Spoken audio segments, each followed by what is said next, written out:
Ma chi sta parlando con l'animale? Elisa Doolittle? Sì. Figlio Come del il dottor dottor Doolittle. Dolittle, sì, esatto. Senti, sei accorto che Grazia assomiglia a Giusy Ferreri? Sì, un po' sì, è vero. È vero, è vero. Te l'hanno detto che somiglia a Giusy Ferreri? Sì, sì, anche a me hanno detto che assomiglio a Clark Gable. Non è che ci assomiglio veramente. Cioè, per via del baffetto, comunque, non per altro.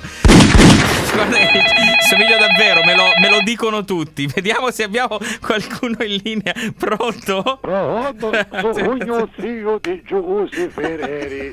È da tantissimo tempo. Ma cominciamo a dopo che avete in novembre che la vedremo completamente. Lei purtroppo mi crea ogni volta un problema. E non faccio la famiglia Ferreri, ma eravamo tutti di sta maniera.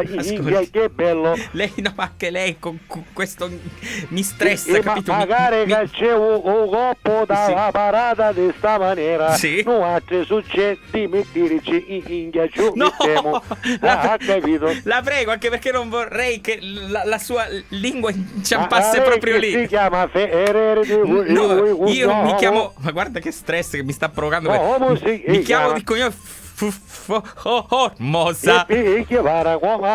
Perché lei mi sta stressando. A novembre ci fu un momento che aveva detto che ci veniva a trovare.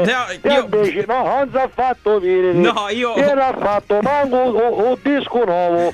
Ma che benefici? Effettivamente ce lo stiamo chiedendo un po' tutti, Ma così io magari. spero che andano dei cresimi a Milano. Non lo so, spero di no comunque. Ce la può mettere una canzone di mia nipote, per esempio, a novembre, anche perché poi il mese finisce e la canzone scarisce. È vero, quindi ne approfittiamo per questi ultimi 4 giorni.